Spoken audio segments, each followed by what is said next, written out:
Hello everyone and welcome to another episode of Discussing New Approaches in AI, Data and Technology. I'm your host Eric Walker-Rawson, as always, founder of Talos Executive Search, and today I'm joined by Tom Sherwood, a veteran turned entrepreneur, and today we're discussing quite an important topic, again, as most of the episodes are to be honest. We're discussing PTSD and how can we use technology to address PTSD in both military and civilian populations. Now you've got some very unique experience with this, don't you, Tom? Yeah, so my background, because as you rightly highlighted, I was a veteran of both the Iraq and Afghanistan wars. I was first diagnosed with PTSD in 2014 and then had I don't really like the word relapse, but a kind of flare-up PTSD in 2021. Which was, for those who remember, the quite infamous withdrawal from Afghanistan. Everybody watching those 2 weeks on TV and seeing everything that happened for the previous 20 years just left and for almost no reason at all. So that's my background.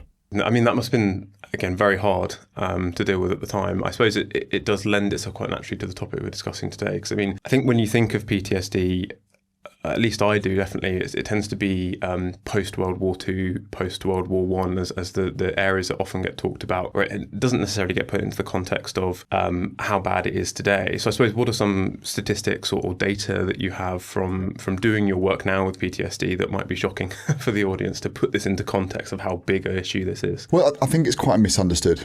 As you said, the general perception is the 1,000-yard stare, the young 18-year-old who comes back from war and is kind of detached from reality. But on a global scale, it's quite a significant issue. So it's estimated that 350 million people worldwide suffer from PTSD. PTSD is not something that you cure, it's something you learn to manage. And from those 350 million, the World Health Organization believes that based on kind of data around that it's roughly 200,000 suicides a year. Are related, and you need to think that it's outside, as I said, it's outside of purely the military. 70% of all humans will experience a highly traumatic event at some point in their life, whether that be physically traumatic, car crash, bad childbirth, losing a friend, through to something that's called moral injury. So if you're a senior HR director and you've made thousands of people redundant over and over and over again, that's quite a traumatic experience. And you think of the innocent victims of war, if you look at what's happening in Ukraine at the moment, 54% of the population of Ukraine are suffering from PTSD, which is just shy of 20 million people. And one of the biggest challenges facing this is because it's a mental health crisis rather than physical. Obviously, you can't see it. It's quite hard to diagnose. And a lot of these areas, North Africa, Middle East, as I said, Eastern Europe and Ukraine, and see what's going on in South America, Venezuela, et cetera, a lot of these people don't even know they have it and don't even know they can get treatment for it. They just think that they're having flashbacks or they're having sleepless nights or they're hypervigilant. So it's a global issue, costs the global economy about $1 trillion per year. And that's just on the civilian population. I can kind of go into some more detail about the uniformed communities, so the military, first responders. I mean, as I said, military is the common one that people instantly relate to, but a paramedic is 4 times as likely to suffer from PTSD than a soldier. The average career length of a paramedic is 6 years. So it's quite a big problem. Yeah, I mean, some crazy statistics that you just quoted there. I suppose breaking the PTSD element down, I suppose informing our audience a little bit more. I mean, even my knowledge isn't amazing on PTSD. Again, you know about it. I have an English literature background, so I know from my own experiences, a lot's been written about it in terms of first-hand experiences after the war in writing and in prose and poetry. But I suppose, what do we know about PTSD now? What is it in this? Yeah, so it's an evolving field actually. The human brain is something that we don't actually know much about as a human race, which is bonkers given how much progress is being made elsewhere. There's kind of 3 main versions that people would have heard of would be PTSD, where you've experienced a traumatic event. So I'll give the example of if you worked as a paramedic and you had to, if you're a paramedic or a first responder and you went to the bombing at the Manchester Arena, for example, that would be a one-off traumatic event to be experienced. You have complex PTSD, which is a kind of high tempo or continuous amounts of kind of a build-up of traumatic events. So if you're a victim of constant sexual abuse or doctors, paramedics who are just every day having to, and I mean, that's why a paramedic will last 6 years in their careers, because it's just a constant drip of constant trauma. And then you have moral injury. So moral injury is I say one of the newer terms that's been coined. So a good example of that would be a drone operator. So 20 years ago, drone warfare started to evolve into a form of warfare where the powers that be were like, well, this is a great option because we don't have to put boots on the ground. We can have a drone at 40,000 feet. They don't even know it's there. We can watch an enemy of the state, a terrorist or whoever it is that we're looking at, and then at a click of a button, we can drop a Hellfire missile on them and take them out. But what they didn't think of was, they thought that would be a zero risk job because there's no direct risk to humans. But what they've started to now establish is these drone operators have been sat there for 20 years making decisions every single day, watching a family, tracking a family. These terrorists or these bad guys, depending on which side of the fence you're sitting on in that situation, they are still human beings and they have families, they have kids, they have wives. So some individuals and some brilliant stories that's now starting to come out where they will track an individual for months and months and months. They'll know all about them, their idiosyncrasies, and then one day they will get what's referred to as a 9-liner, so essentially a command of, we're going to take them out. And this 23-year-old will be sat there, we'll get the command, pull the trigger, literally in 4K, watch the person they've almost started to build a relationship with in a certain way, just destroy them to bits. Wow. And then watch their family come and help them. And then they'll track the family and see there's a cousin that's also a terrorist and take them out. And then they'll finish their shift and they'll go home and have dinner with their kids because these drone operators are not based in a war zone. They're based in the US, and the British military operate their drones from Las Vegas. Wow. So it's this constant switching out of watching in 4K and literally blowing someone to bits, and then just going home and your family being like, right, come on, we've got soccer practice, and it's just so that's kind of moral injury where you're not physically in a conflict zone or traumatic event, but it's just that I've made a decision, so it's a moral decision to do that. Or in a civilian sense, an example of this would be, there's a car crash, the car's on fire, you can only save one person in that car, you have to make a decision, which person do you save? Yes, you've saved someone's life, but then the moral impact on your, like, why did I make that decision? And that's when things like guilt come in. So it's an evolving field. Obviously, it's been around for thousands of years. It's just we're starting to understand it a bit more now. And I think that moral injury, I go to the example of, again, I remember seeing and reading something about people who would have to go through social media, sort of manually moderating a lot of these horrendous videos that can make their way onto there. They'd do that for a certain amount of time. And I think the turnover rate in those jobs would be incredibly high, less than 6 months, because you do it for so long and you do it every day. And then it does something to you mentally where you do get that sort of knock-on effect. Is there anything in... So with the moral injury, I suppose, how is that different to normal PTSD? Is it the case of you are seeing something horrific and then going home to your family? So it's almost the obscene with the normal that causes this. Yeah, there's an element of that. I mean, I won't name names. There's a guy that I know who was a captain in the Royal Marines, and when he deployed to Afghanistan, he wasn't on the ground a huge amount, but he was in the forward operating base, but he was sending his troops out on the ground because the role that he was doing was an operational role, was sending guys out on the ground. He would send them on a patrol and then they wouldn't come back. So he wasn't directly in threat, but his decisions were leading to other people experiencing trauma, and that's the mental toll it takes on you. So it's not necessarily that you're kind of switching in and out of reality. It's more the fact of the decisions that you're making and the experience you're having is not directly traumatic. It's almost like vicariously traumatic, and then you feel responsible for that decision. And I suppose, is it, so you mentioned it's mainly like 23-year-olds. So is that the case in the military, or it's mainly these young guys or girls? No, it's completely across all demographics. If you think about in war, you often get a lot of obviously children, women are the kind of the secondary victims of a lot that's happened. With most mental health, there is no kind of set DNA or particular demographic that does or doesn't get affected by it. But what's also really interesting about PTSD, and I find fascinating, is, for example, what's been happening in Gaza and Israel. When the hostages were released, obviously they're keeping a really close eye on them. And the assumption is that they've been kept in tunnels for 2 years, that they're going to come out and they're going to really struggle, and they're going to be, some of them come out absolutely fine. everyone's human brain is completely different. And I think you look at, special forces operators are a really good example. People have seen TV programs, the SAS and Navy SEALs. Some of them, they're the most mentally resilient people you'll ever come across. To do that job, to even get through the training, you need to be incredibly resilient. But because of their tempo of operations, they have some of the worst PTSD, but yet some of them are absolutely fine. So it's that you can't go, oh, well, you're going to get PTSD, because you just don't know. There's numerous examples from the Second World War, almost every warfare, that some people are just fine. And it's quite hard to know why. So we don't know exactly what are causing these things, but you mentioned there are differences in sort of civilian populations to military populations specifically. Yeah, with a military example, it's just because it's acute. It's you're putting someone into a war zone where trauma is going to happen. That's just you're just increasing the likelihood. Same as a paramedic. You're going to be exposed to a lot of trauma over a short period of time. Your brain's going to take some time to process that. It's just the intensity and the tempo of what you're experiencing it compared to civilian. Think about train drivers. Someone jumps in front of a train, or there's numerous examples of things like that. And how does it present itself in terms of PTSD? So what are the common symptoms? It varies from individual to individual. I'll give my example. I suffered from hypervigilance. So I was just really aware. My heart rate was constantly high. I wasn't sleeping very well. I wasn't in crisis. I wasn't a risk to others. I wasn't a risk to myself. I just wasn't right.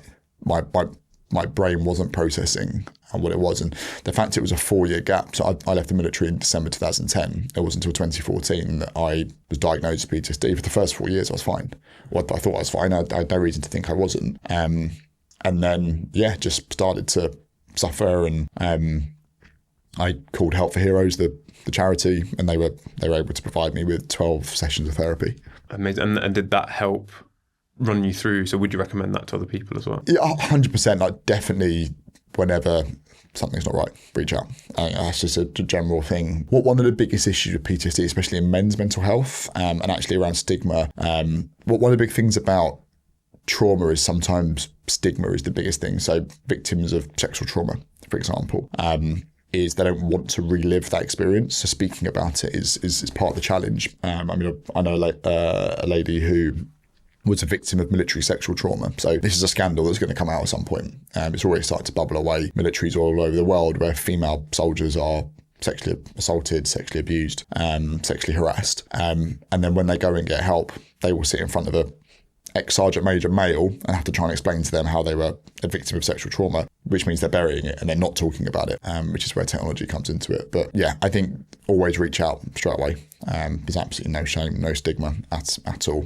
It's great that you've got quite famous people now starting to talk about it. So within the kind of special forces alpha world, you've got people who are on TV program SAS Who Dares Win. So Jason Fox, so some people may know, very open about his mental health struggles and PTSD, depression. And then you've got, just last week, there's a documentary released on Netflix, In Waves of War, which was about 3 Navy SEALs who, again, you could argue they're the most mentally resilient people in the world and they do this and they're like superheroes, but yet their PTSD is so bad they ended up seeking alternative treatment, going to Mexico, doing various different types of drugs and psychedelics to overcome it. So the more we talk about it, the better it will become. Yeah, and I think, like you said, that those sort of traditional support methods haven't quite worked. I mean, you gave the example of women in the army, and they,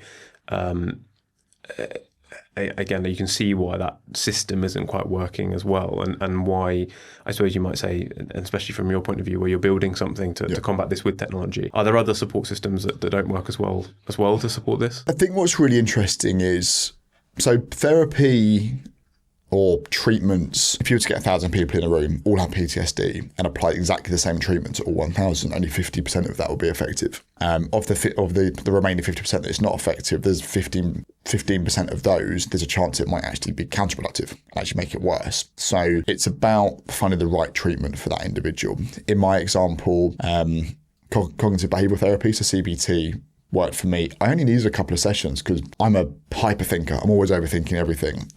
I didn't know what was happening and I was confused. Once someone explained it and said, this is why, this is what's happening, I was good. I was cool. But then you've got various other treatments, EMDR, which is where you You work on the brain and essentially bring that memory forward, and then you deal with it in the present. There are various options out there, but essentially at the moment, all solutions are human to human. So human to human therapy. And as people know, there's simply not enough humans in the world. I mean, if you say 350 million people have PTSD, to have actual true care, you'd need 350 million therapists.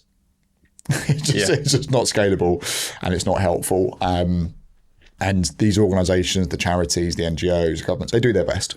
But ultimately, if you were to call up Op Courage, which is the UK military NHS service for mental health, I know that the wait list for some instances is between 7 to 9 months at the moment. In the US, they have a similar issue. So the VA, which is the Veterans Association in the US, massive kind of government-linked NGO, they spend $18.7 billion a year on mental health services for their veterans, which is all therapy, because therapy costs money. But yet they're still experiencing up to 22 suicides a day. So it's not working. And part of the issue is, and I don't have data around this, and it's very hard to try and get this data of, because these wait lists are happening, how many people are taking their own lives or escalating or spiraling into a worse situation because they're on a wait list and not being seen quicker. And I use my example, as I said, I probably only needed a couple of hours, but I was given 12 sessions. That means I was clogging up the system for someone else who needed it. And that's kind of part of our kind of vision around what we're building with Sentra that we'll come on to in a second, where we can start by phase one, relieving some of the pressure off the existing systems. It means those who are in crisis get the quality care, the crisis, the world's best faster. So it's all about prioritization, triaging.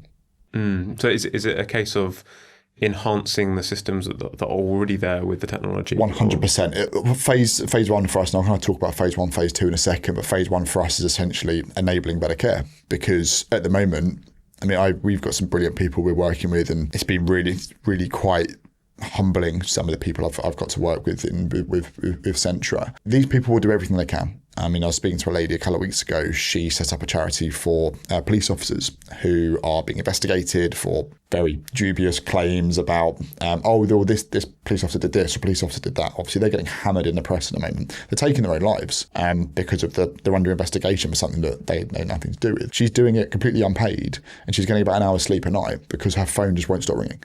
So the people genuinely care. There's a lot of help out there, but it's just simply not at scale to help people. So I suppose the first problem is addressing the pure scale of it. Yeah.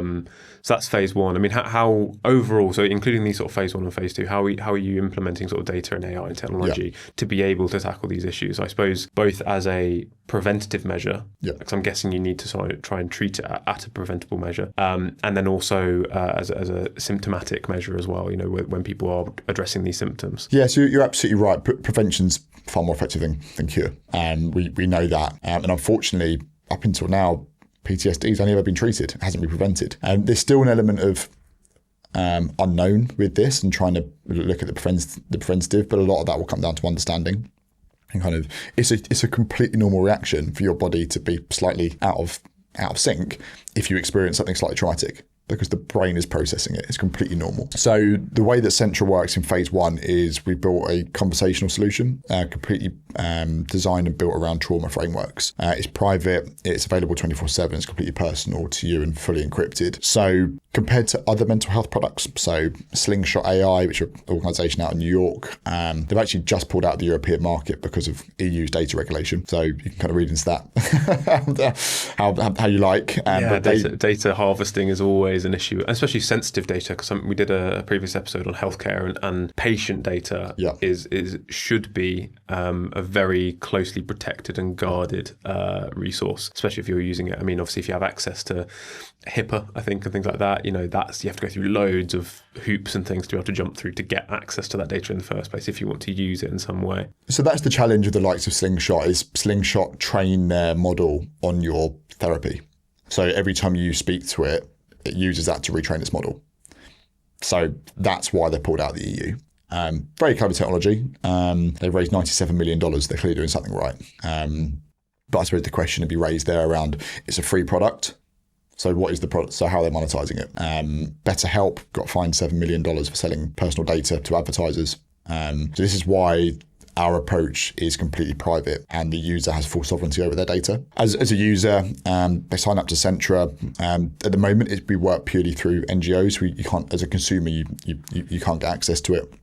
It's deployed via Help for Heroes or unit charities. We're working with various different design partners at the moment. But the user, they create a login, they sign up. The more you use it, the more it learns about you, the more personalized it becomes. But all of that data and all of that knowledge graph is actually in your user settings. So you can go into it and delete anything you want. You can take anything out of it. You can save anything. You can verify it. You can change it, because we know in this instance, and we saw this from our early pilots, where users were significantly more comfortable sharing really sensitive data. So I used the example of the individual who was a victim of military sexual trauma. She spent 14 years trying to deal with her issues, been to numerous charities. Op Courage was, I think her example was 9-month wait list to speak to someone about it. She used Sentra as part of our pilot and started crying within 5 minutes, because it was the first time she'd truly be able to get something off her chest. So even if our technology makes one person's life better, we're succeeding. So as I said, it's completely private. It builds up a really good picture about you, more completely personal.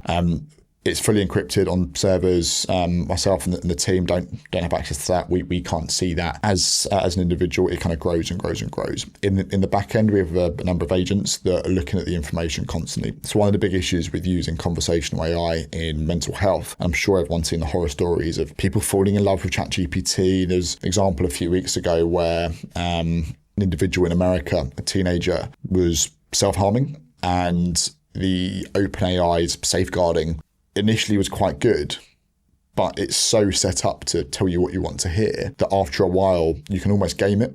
So this individual was saying, oh yeah, like I'm not feeling great, blah, blah, blah. Still a relationship with OpenAI or with ChatGPT. It's like, okay, well, what makes you feel better? And the individual was like, well, hurting myself makes me feel better. So it was like, well, carry on hurting yourself then. The individual then took their life. Yeah. So the safeguarding is a massive issue. So we have an open source model called SciSafe, which is available on GitHub. It's available for anybody, where essentially what it does, it looks at the context of everything you've ever said. And one of the canary down the mine examples of this, or one of the tests that a lot of companies use or journalists use, is if you're speaking to the conversational AI and saying, oh, I'm having a really bad day, I've kind of had enough of it, I think I've made my decision. Oh, where's the tallest bridge in San Francisco? Most products will say, really sorry to hear that. I hope you feel better soon. Oh, the Golden Gate Bridge is located, blah, blah, blah, blah. It's clearly an indication of self-harm, whereas our model will look at everything that's happening. And even if you're starting to show some context, it starts to kind of pick up on that. And it will actually freeze the conversation. A safeguarding box will come up. Part of the work we're doing with the NGOs and why we distribute via the charities themselves is at that point there's a human escalation pathway. So the on-call therapist can then call that user. So that's the only time where the data isn't completely private, is where there's safeguarding challenge. There's a really fine balance there between, if you have it too sensitive, every time you type something, someone will call, which ruins the experience and the trust. But obviously, if you don't flag it, then there's a risk to life as well. But to be clear, at the moment, Sentra is not designed for crisis. If you're in crisis, do not use technology. Speak to a human. And then whilst you're engaging with Sentra, we have a number of different personas in the back end. We have analysis running constantly over every conversation. And depending on how you're talking or engaging with Sentra, a different persona will step in. So if you want to be a buddy, sometimes you just want to chew the fat and just be like, bit of a bad day, but yeah, I'm getting better. Got the kids this weekend, blah, blah, blah. The persona will speak to you as a buddy. You then have the therapist persona. To be clear, we're not clinical products yet. We are going through clinical approval, but the therapist style communication will step in. Big open questions, how, why, how. It's those kind of probing really to kind of get you to open up. And then we have the coach persona. So once you've opened up, you say, right, cool, I want to do something about it. The coach persona will step in and be a bit more direct, constructive, collaborative. Right, how are we going to do this? Why don't we try this? Why don't we try that? Let's do some box breathing. Why don't we go for a walk? Let's try some exercise. Have you spoken to your friends about this? So that's kind of how it is at the moment. And it is text-based, but we are moving to voice very soon, which brings us on to our kind of phase 2, which is quite exciting. So before we get into phase 2, where we can sort of flesh that out. So if I was going to use it, so it's a very sort of conversational, almost like a sort of virtual therapy room is sort of a way of thinking about it. Also, be really clear not to say virtual therapy. Yes, yeah. But yeah, it's pretty conversational. So it's a human-like experience. It's to be there. So I was saying about accessibility to support. 24/7, 365. It gets to know you. The more you use it, the better it kind of understands you and adjusts its delivery to you. I suppose on the opposite side, how do you, in the examples that you just gave where it's people falling in love with AI, I'm guessing the end goal isn't to become totally dependent on these solutions. So how do you, again, I suppose there's another line to walk. How do you walk that line of not creating total dependency on these different personas or the model itself for someone? Yeah, it's a really interesting perspective. I think that's where our coach persona comes in, and collaborating with kind of world-class organizations to have this. We're there to fill the void between humans. As I said, we're not replacing therapy. We are there to enable therapy to work. By bridging that gap, if you think about an individual could be in a program at the moment where they'll have every Tuesday, 3 o'clock, they have a therapy session. What do they do for the other 6 days and 23 hours? What's the gap there? And we're in the process of developing a platform called Sentra Pro, which essentially is for medical professionals. I use an example. Say if we're working with the Wounded Warrior Project, massive US charity, one of our design partners, that they have 250,000 warriors within their programs. They have a whole team of therapists. They have a whole mental health team.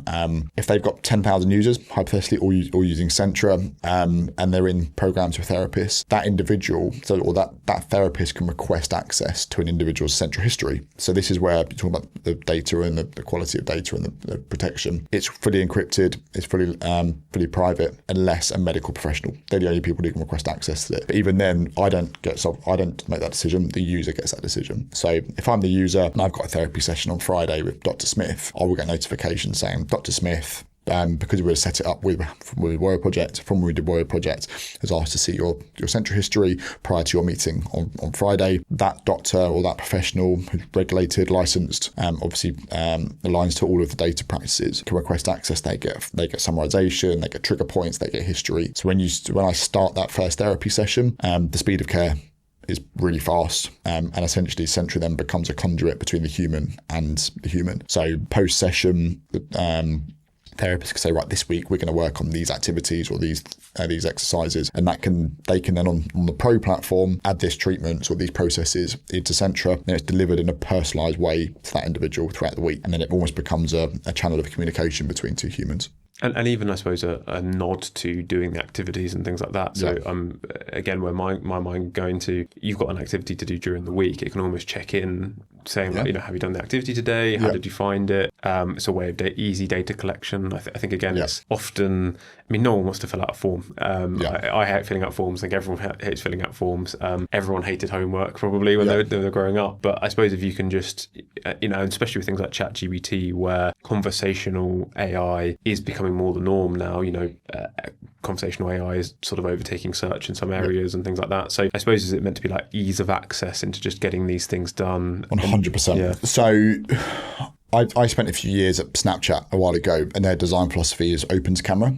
So for those who haven't noticed, and anyone has Snapchat or use Snapchat, every time you open the app, it opens straight to camera. So even if you close it for 1 second and reopen it, it will take you off that menu you were looking at and take you straight back to camera. That's their design philosophy, because it's all about experiencing everything through pictures and video. It's the same as Sentra. So our design philosophy is open straight to chat. There almost isn't a menu, if that makes sense. Everything is straight to chat. Yes, there is settings and you've got your knowledge, but everything will be delivered via a human style experience of conversational AI. So if you think about, right, I want to do some meditation, I want to do some box breathing, I want to do some mindfulness, because that's what you want to do. At the moment, you have to navigate through, if you've got Headspace, or got to go through, find the right recording. You've got a different voice that day than you had the day before. Whereas with Sentra, everything is delivered or will be delivered through that voice or that communication channel that you built a relationship with. So you're not having to navigate. You can literally be speaking to Sentra. Obviously, as we move into voice, you're like, right, this week, I know I need to do some mindfulness. I like to do 5 minutes guided meditation. Rather than having to navigate through it, you speak to it and it will just start doing it for you. Wow. So it's a human-like experience, and that's kind of as we evolve into phase 2. So I suppose, speaking of phase 2 then, so what does phase 2 look like? So phase 2 is the really exciting part for us, and one of our decisions as a business is we're actually going for clinical approval. It's a long, hard road to do it, but unfortunately there's far too many mental health apps that are trying to make a quick buck.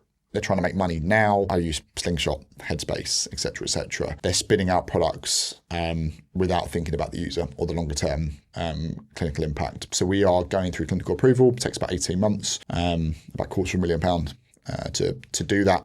Wow. But we are really clear in our mind as a founding team, as a group, and all our design partners, that it's the right approach. Because once you have that clinical approval, it allows you to have a significantly more powerful product. So our background, so my first startup was a machine learning business where we analysed speech to produce predictions of behaviour and emotion and personality. So by doing that, we can essentially start to diagnose, and actually voice is a massive indicator of your severity of PTSD. So as you're using it, we can track your symptoms. And actually, so one of the things about... Again, does this come into the crisis management? So if someone's using it and they seem agitated or anything else? We can start to essentially escalate pathways. We can start to realise, then obviously adjust the delivery. Our North Star goal in phase 1 is that everybody in uniform has Sentra from day 1 of training. So if you join the military, you join the police, you join paramedic, Coast Guard, you go in the gate, you're in your suit, you sign in, you get your paperwork, you get your uniform, and you get your Sentra logins, and it becomes your companion throughout. So again, always a point of call. Always a point of call. Whenever something happens, even if it's something as small as this person says something to me in basic training, through to when you're deployed or when you're on the job and something pretty bad happens, horrific happens. Yeah, I mean, without kind of going off on a kind of tangent here, but in Ukraine, we're working with a number of NGOs in Ukraine at the moment, and if an individual is going through therapy while still being on the front line, they could be in a trench against the Russians. They might have an hour session booked in to speak to their therapist. The Russians start firing at them. They can't go, sorry, can you wait? I need to have a therapy session. They miss their therapy session and that's it. So it's the ability to then, once that's finished and you've kind of decompressed, you can then start chatting. So that's where it becomes flexible and always available. So with that Ukraine example, I suppose, are you looking at both military and civilian populations when deploying in Ukraine? Yes. And I suppose, how does... Because obviously you're approaching that. That's like you said earlier, so the statistic you quoted for Ukraine earlier was 53%? 54% of the population, so 20 million people. So how does PTSD occur? And obviously frontline warfare is fairly obvious, but I suppose in new forms of warfare where it is drone strikes, it is cybersecurity attacks and things like that, how does that, and I suppose how does this solution help with a massive statistic like that in what is really a live traumatic event happening? Yeah, people would have heard of shell shock, which was what PTSD was. People would kind of originally think from the First World War. Essentially, it's the constant bombardment of artillery, indirect fire. You got it in the Blitz as well. Yeah, it's just that on eggshells. And that's kind of what caused mine, which is ironic because I was actually in the artillery and was doing it back. So kind of be careful what you wish for. For me, it was the not knowing what was going to happen at any one moment. Hearing obviously we've got radars and alarms. If a rocket is fired at your camp and you hear the alarm go off, you've got seconds, and then you hear you literally hear it come in. It's just a lottery. Where's it going to land? And that not knowing of the seconds until I could be literally blown to smithereens, or it might just be a bang 50 meters away and nothing happens. It's just that, almost like Russian roulette. Every time the alarm goes off, you have zero control over what's happening, and that's what is kind of. That's what I've linked mine back to. So you think about what's in Ukraine at the moment, without kind of going too deep into it. I hope it's not too traumatic for the individuals listening, but there's a technique used by militaries called a double tap, which with indirect fire, missiles, etc., we used to do in Afghanistan all the time, where because of the infrastructure they had in place. So in Afghanistan, they would have really thick, like meter-thick walls, bunkers dug in. They've been there since the Russian invasion. We'd have aircraft in support. We'd drop a 500-pound bomb on the position we were being engaged from. It would blow the roof open, and then they'll still be inside, being like, oh, well, that was quite a loud bang, and they'll carry on engaging you. So you had to almost drop two bombs. You drop one to blow the roof open, and then the next one to actually get the people inside who are trying to kill you. The Russians are doing that on civilians. So what they're doing is they're flying drones into civilian buildings, the Shahed drones, which I'm sure most people have seen or heard about. And these are coming in swarms of 500 sometimes. They'll fly a drone into a civilian building, and then 5 minutes later, when the fire brigade are there, or the first ones are there trying to help people out the building, they'll fly a second one straight through the same hole to take out the civilian people. So that's quite traumatic. To say the least, yeah. And a contact of mine who I've been speaking with in Ukraine, he took a couple of weeks off. He's British, a couple of weeks off, went to Bali. And when he was in Bali, someone was flying a drone over the pool just to film that. And he was like cold sweats, literally lying on the floor shaking in fear. Because people would have, if they haven't seen it, if you're squeamish, don't look for it. But there is significant amounts of content online. And this is, you might have seen it on BBC News and Sky News, where FPVs, so first-person drone operators, on both sides, the Russians and Ukrainians are both doing it. They're literally your civilian drones you can buy from Argos or whatever, and they're tying a hand grenade underneath it or a mortar round, and literally they're tracking them, and you can be walking and it will just be hovering above your head, and it's just when they decide to pull the trigger, you're dead.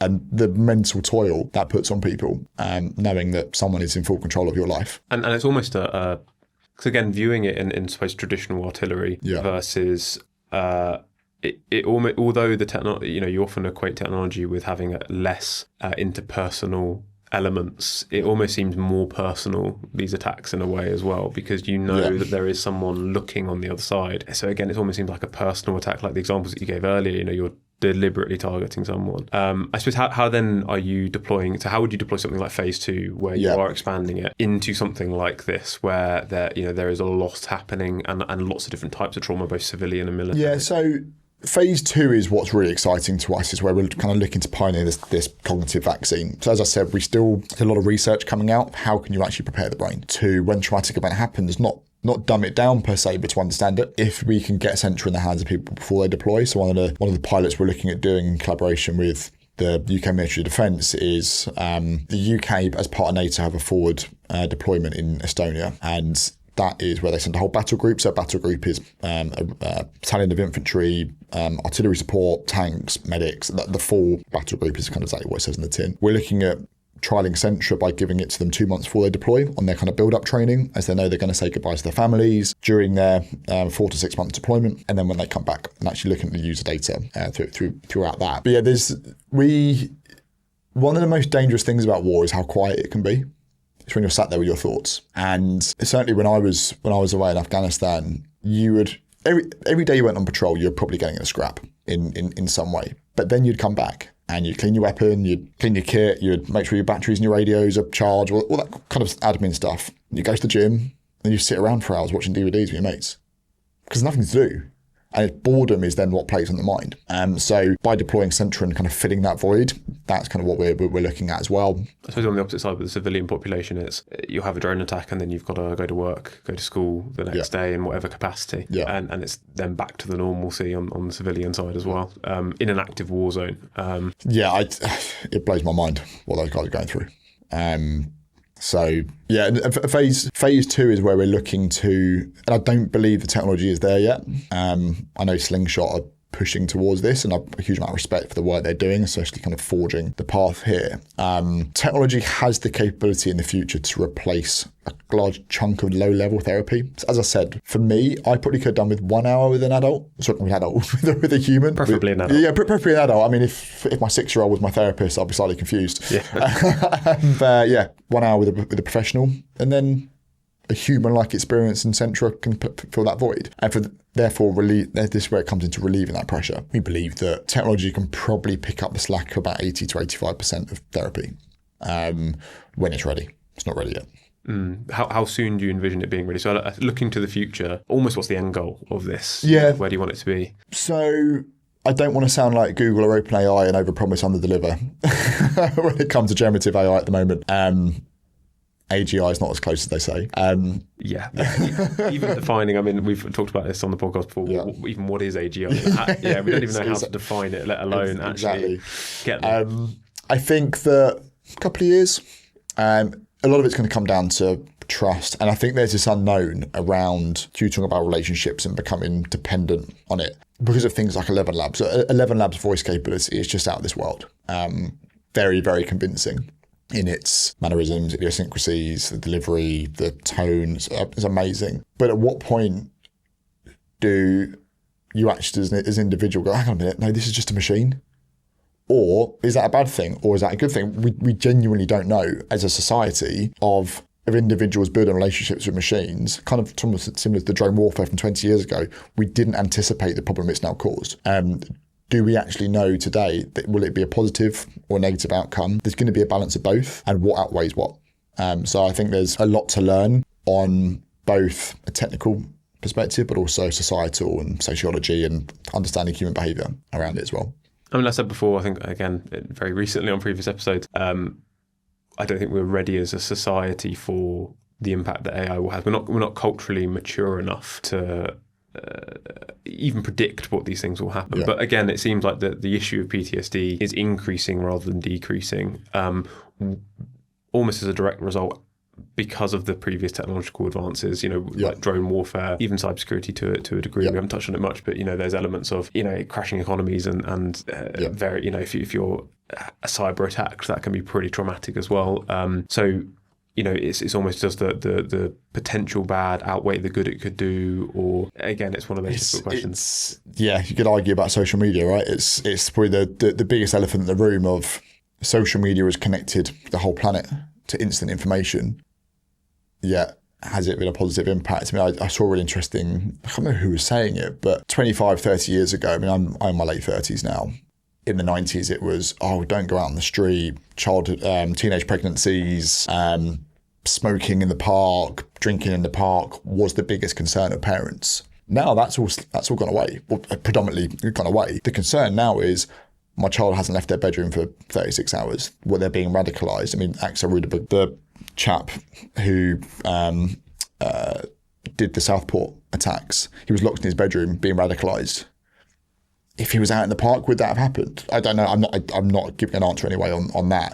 But it's the changing evolution of even like things like Roblox. It's a digital playground for the wrong reasons, and it can but without the social elements of like you shouldn't be there because you look a bit dodgy. If some random person walks into a playground with no kid, then all of the parents collectively are going to go, hang on a second, you shouldn't be here, get out. Whereas there's not really those safeguards online because everyone looks the same. Well, 100%, and unfortunately, there's going to be bad actors whatever happens, and there is no way to combat that.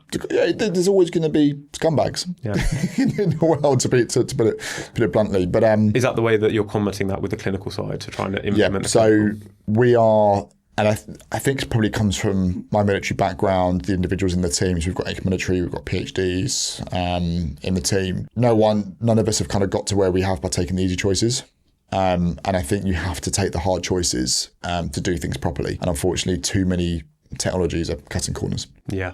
Well, that's all we've got time for today. I'd love to carry on talking about this because we could forever, to be honest. But thank you, Tom, for coming on. And having me. If you want to, where's the best place for people to follow you if they want to continue this? Obviously, like you said, you're on this 18-month journey. This is going to evolve into phase 2. Where can people follow you for that? Sentra AI is our website. And follow me on LinkedIn. Tom Sherwood. Perfect. And I'll put all those links down below. If you've got any questions about this or want some help as well, I'll put some other links to the PTSD support groups down below as well, which would be great. But if you want to continue the conversation, ask any questions, I'll get Tom to do a follow-up. Potentially, if we get any questions come our way, put them in the comments below, and look forward to the next episode. Goodbye.